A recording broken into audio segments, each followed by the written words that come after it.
Welcome to Season 3 of Swiss Impact with Banerjis. I'm Sveta. And I'm Ben. The topic of Season 3 is Impact Investing, the new normal. Do you also want to do something meaningful for our planet and people, or invest with impact? Then our amazing and powerful guests who are business owners, heads of financial institutions, thought leaders, political leaders, policymakers, investors, and experts.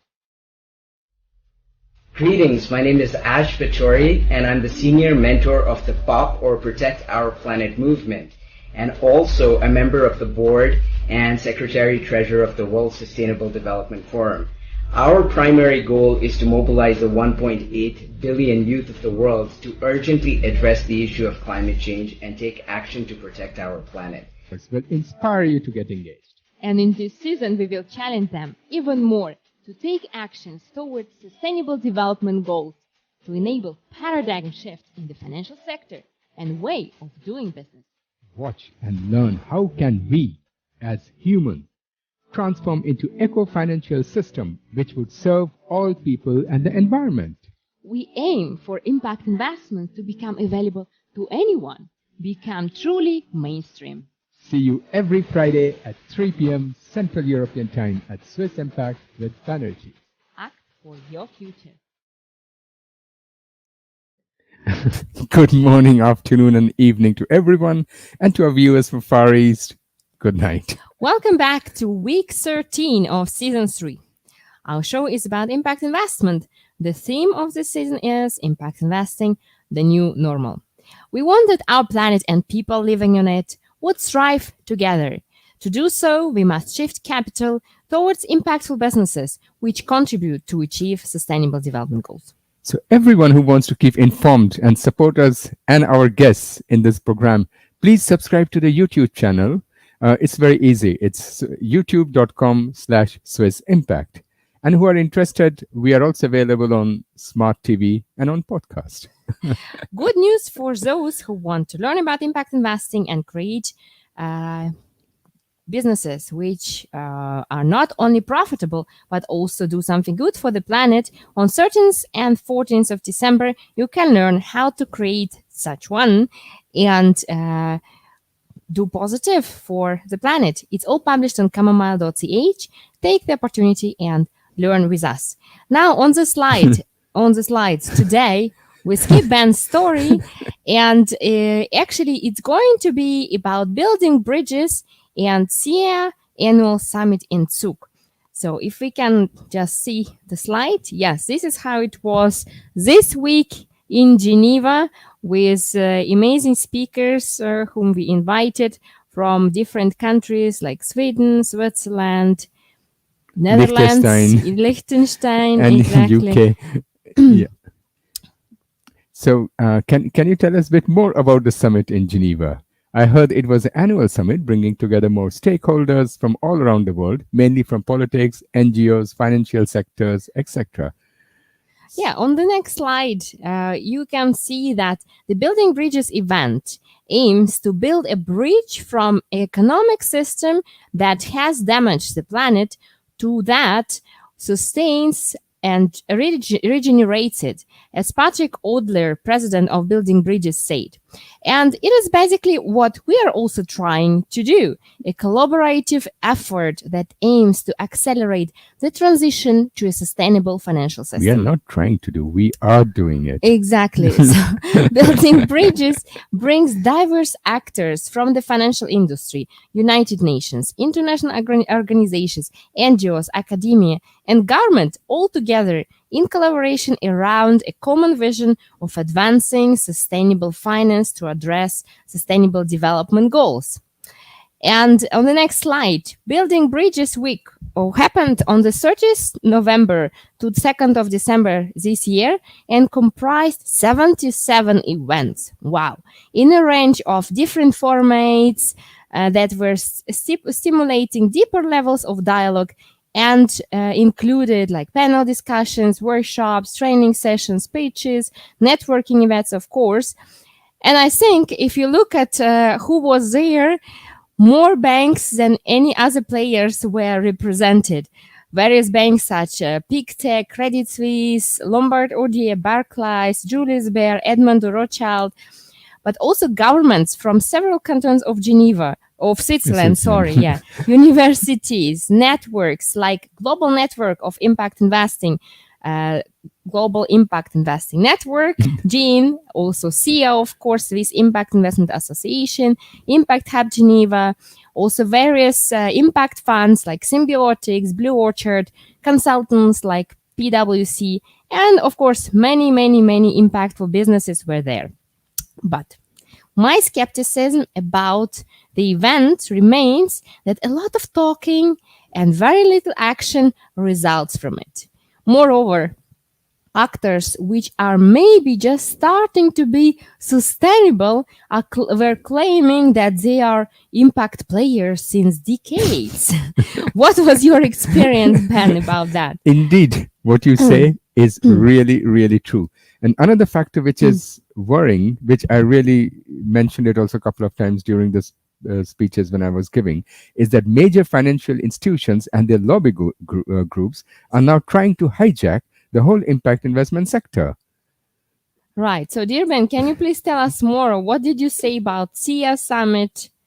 So I started, of course, with the introduction of SIA, that is the Swiss Impact Investment Association. Our history that we started in 2015 here in Switzerland. And all of us have more experience in impact investment, and we are all directly from it. And we are based mainly out of Zug, but also now we are based in Swiss Romandie. And SIA can be defined in three words. I would say one is the oldest. So we are among the institutions and companies which are working in the topic of impact investment. We are indeed the oldest in Switzerland, if at least among one of the oldest in Switzerland, if not the oldest. And we are speaking of impact investment when nobody in Switzerland had any idea what it is, and generally they didn't even take it seriously. The second, our identity is that we are pure players. We are pure players in the sector of impact investment. Each of us is experienced in it, and each of us is active in it.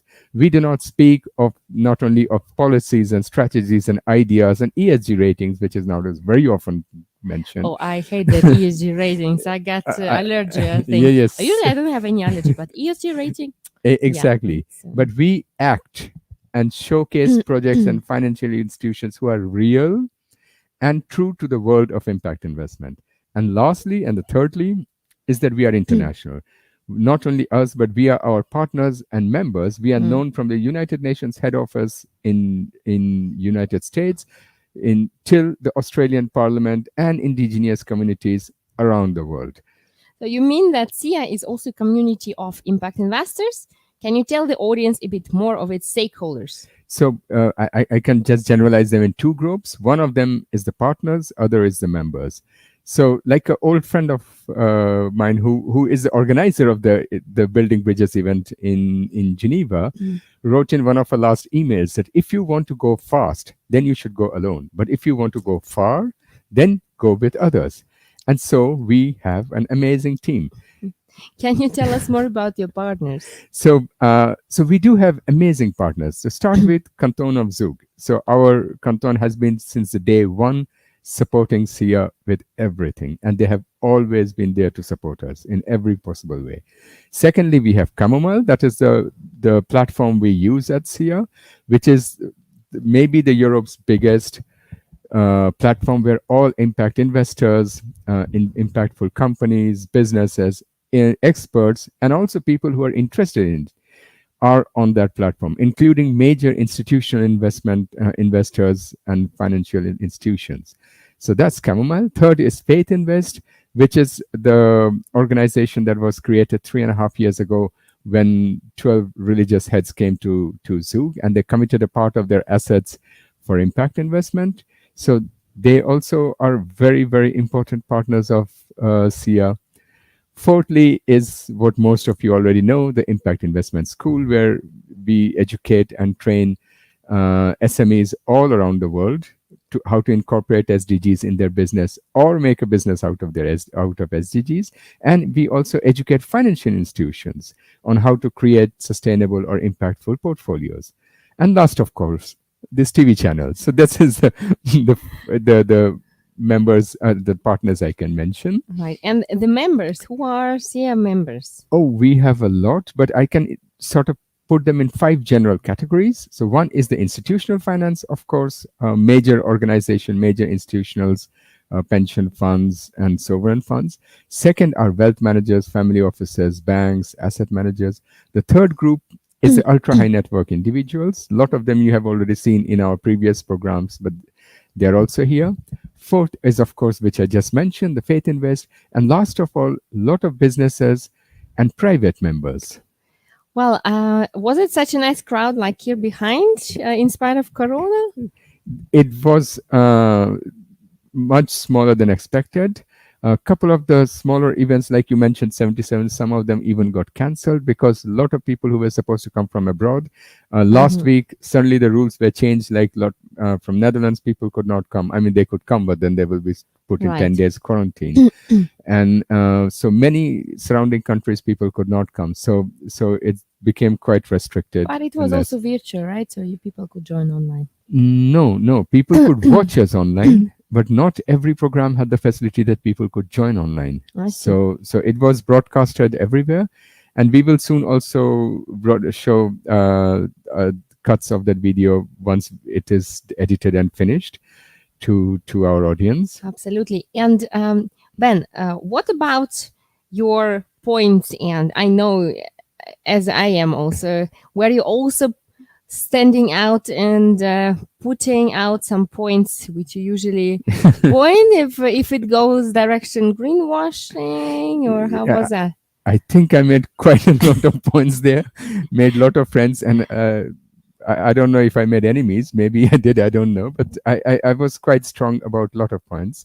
So yeah, can I share a small short story? Of course, you can go ahead. Which I personally not too long, So a couple of years back, I think it was like 2 or 3 years back, I was very blessed. I was in such similar event speaking, and there was somebody who came and spoke. Amazingly, it was one of the heads of asset management company from here in Zurich, who mentioned he has hundreds of millions as a discretionary mandate and is slowly busy converting all his portfolios and assets into impact investment. It was amazing story. He even showed a couple of projects as an example. So not only I was touched by his story, but also a lot of others from the impact community. And believe me, a couple of years back, the impact community was very small here. I know. We're very touched. But after a few months knowing them better, it turned out that not only none of their investments were an impact, basically all their investments were in standard listed class, nothing to do with impact. And the projects which they were showing as their impactful projects were also not the projects where they themselves had invested. They were showing these projects to attract new clients, to get them into it. But while they themselves had discretionary mandate, that means they had the power to invest the funds of their clients into the project. They had not even invested a cent in it. So they were just using these projects. And the main reason was that their investment officer, the CIO, or the chief investment officer, had no idea of impact investment and didn't even want to learn about it and touch about it. And this is... I'm not surprised. Yeah, exactly. And I'm sure it's not the only. No, it's not. Case. I spoke with a couple of bankers at the event in Geneva. It is the same story everywhere. And I also actually experienced something similar. A couple of weeks back, I was invited to portfolio managers event, and one of the representatives of a large portfolio management company was asked if he looks at impact or at least ESG, environmental social governance ratings of his investment. The answer was quite vague. Okay, they are kind of trying, looking at it, but it's really like, come on, it's not how the answer should sound. So it's really true that the urgency of the matter still isn't clear to many from the financial sector. But please continue with your story. So the event in Geneva was full of financial experts, organizations, major banks, financial institutions, and everybody was an expert in impact investment. So I just said it in loud in my speech. I said, "Please give me a break." Oh, you said that. Yes, I Did they did, give you the break? because we knew about the climate issues already since 1960s. It was documented by one of the persons I admire extremely very much. That was the Nobel laureate Dr. Rajendra Pachauri from IPCC. We knew that our economical model is not sustainable since 1970s. That was also documented by a Nobel Prize winner economist, Dr. Amartya Sen. And we also know since 1950s, I think, that our extractive industries are causing havoc in the societies and environments. But the so-called impact investors of today, who have been, or impact experts, I would say, of today, who were in Geneva going around and showing off that they're very impactful, I said, just check them out. What were they doing 10 years ago? Or even better, what were they doing 5 years ago? They are now the impact investors, or experts, sorry. And what worries me is this greenwashing and this slow mudding of the sector. And I can say it's a little bit of corrupting, that the same players who played the role, who are the cause or the greatest supporters of the existential problems we are facing today, are trying to act as the impactful experts. Yeah, that's crazy, and this is so true. In fact, there was even an agreement signed by OECD countries in 1992 called Polluter Pays Principle, and none of the points which were agreed upon were even followed up. I mentioned that also in my speech.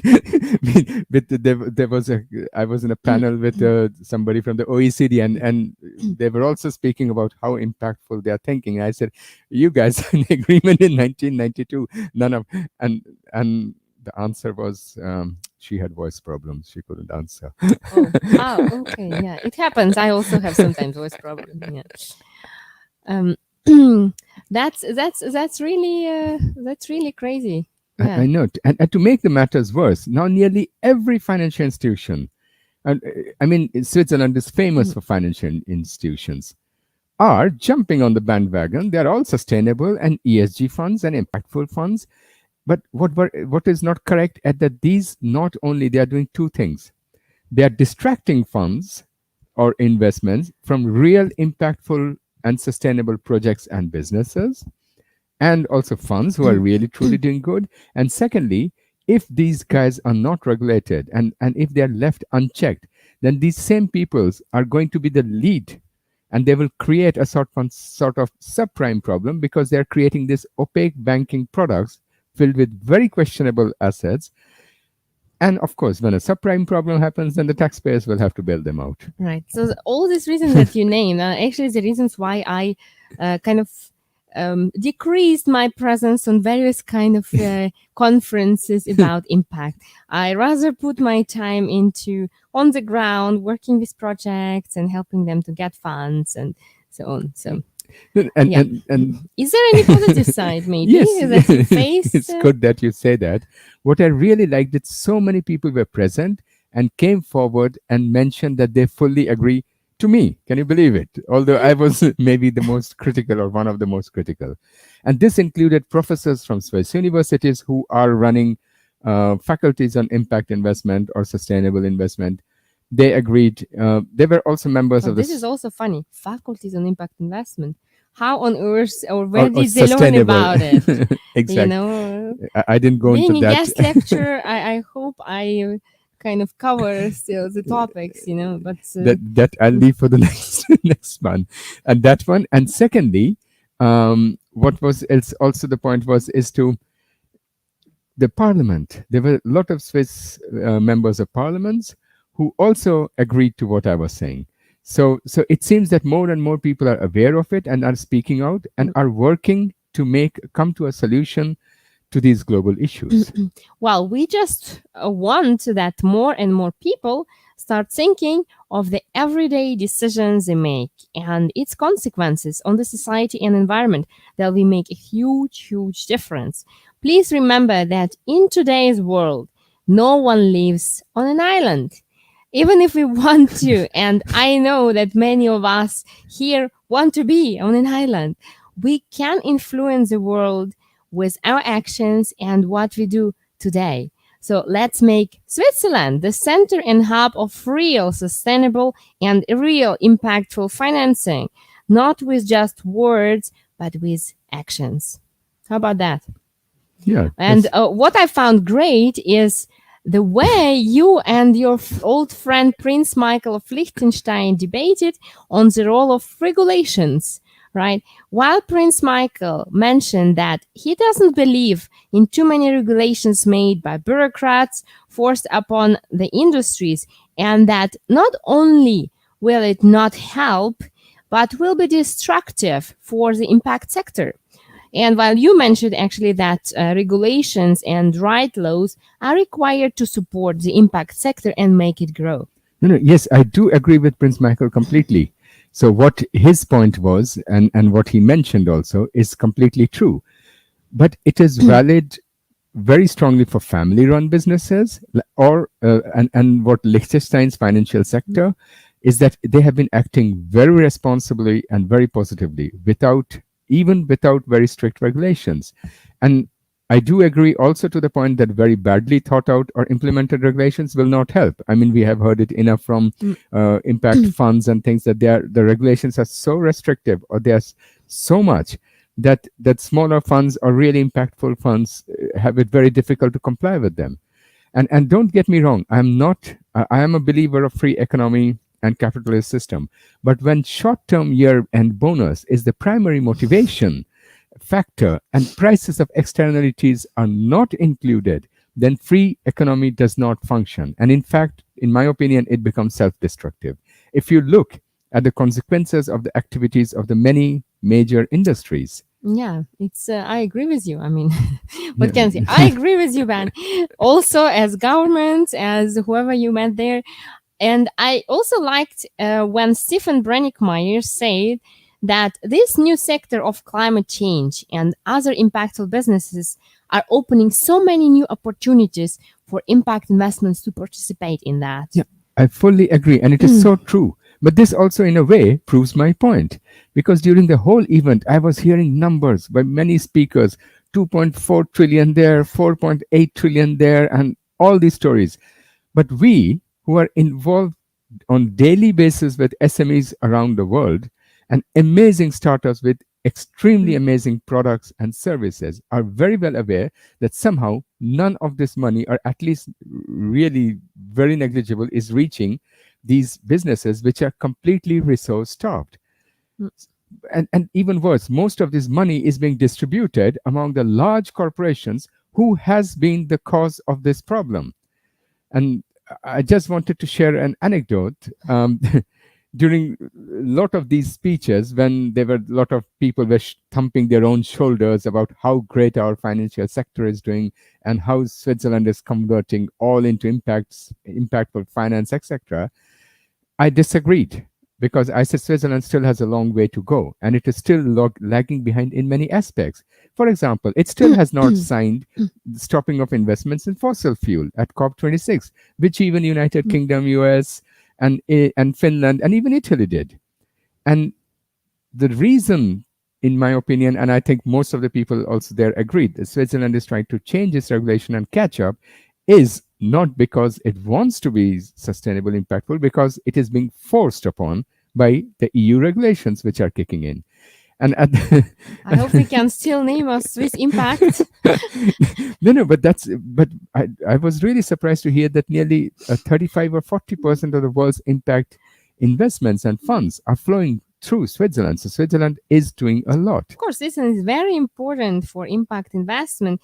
And as per some statistic which I read, it manages around 86, or last year it was 86 billion of assets in Swiss francs in impact investment, which is around 1/10 of global assets. And Switzerland is a tiny country. Yeah. Another point which I wanted to mention about big banks.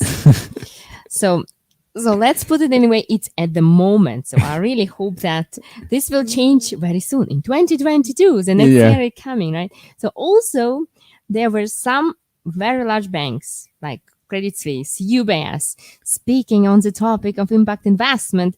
I missed hearing any sort of comments from any of them whether they have started working at converting huge assets that they manage to impact investment, or doing any kind of study of the environmental and social impacts of all their invested portfolios.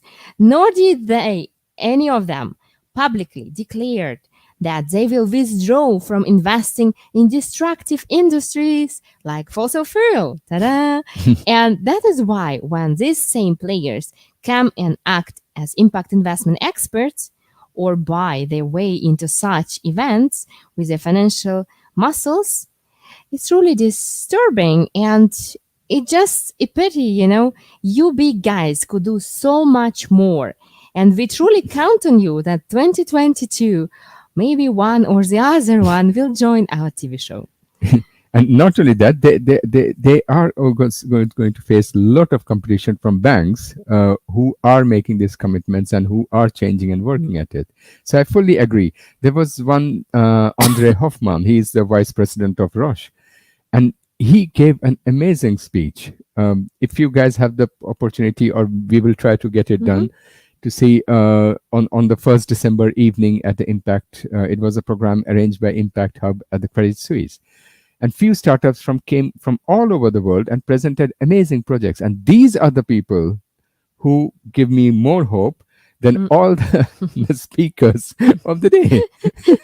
So maybe you want to mention more points, or what these projects were telling. So something what you think was important. So one of the points was how Switzerland can learn from countries like Netherlands. So and not only Netherlands, other countries. For example, I heard 20 plus largest companies from the financial sector in Japan have committed to integrate impact in all their portfolios. I am really waiting for the Swiss financial sector to come up with similar commitment.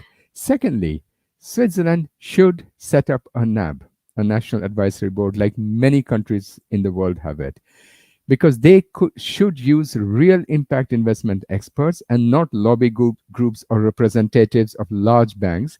Because as Albert Einstein said, I don't remember the wordings exactly, you cannot solve the problem using the same people or the same strategy, which in the first place created the problem. And what I saw in Geneva really makes me worried that there's a high chance that this will or this might happen. Thirdly, the NAB, or the National Advisory Board, should advise the government and financial authorities to take the right step. Yeah, use dormant assets for impact investments such as UK, South Africa, Japan, South Korea, and even European Union members, Portugal, are doing, right? Yeah, so Switzerland could easily do exactly. that. I've been mentioning it since 5 years on almost every workshop when I was teaching. I don't know when it's going to click. Exactly, because this is what you remember. Not only you've been teaching it, also I think the whole idea came from Sir Ronald Cohen, whom you know, and he started it in United Kingdom.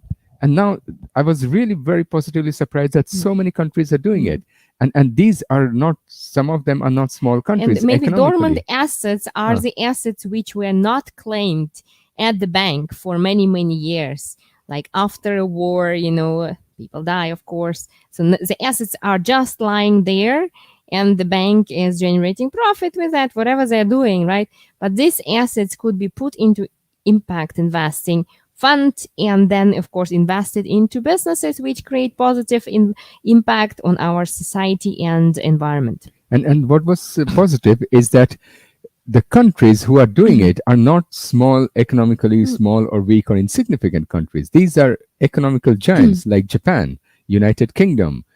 These are already two of the world's biggest economies. Even South Korea is big. Portugal relatively small, but still, and they're like the bright stars. Yeah, but this, I think, it's not a sign of weakness if you do that. It's more a sign of strength and consciousness shift. The society is evolving when they see, okay, we have assets which are not used or used in a way that is not beneficial for people which are there. Then we transform it. Why not making this step? And another point is that there's so much massive funds available, which is coming from every sector. So, I mean, the numbers I was hearing, everything I was hearing is so large amounts coming together, coming freely available. So please keep an eye on it. And that is why also, once again, I mentioned that we should set up a national advisory board, and that can play a major role in supporting and advising the government and the regulatory authorities. Yeah, absolutely. And I am not tired to repeat about education system in Switzerland, that impact investment should be not only at for students which are studying economics, but it can be, or SDGs at least, teach in many different subjects, and people need that. People need to know, like Netherlands is a good example that it is already happening, that SDG, Sustainable Development Goals, are included in the curriculum of the universities. So Switzerland could also do that. I agree to that. So this is a special edition which we have today, and our special guest, if you didn't get it yet, is Ben, mostly leading the discussion.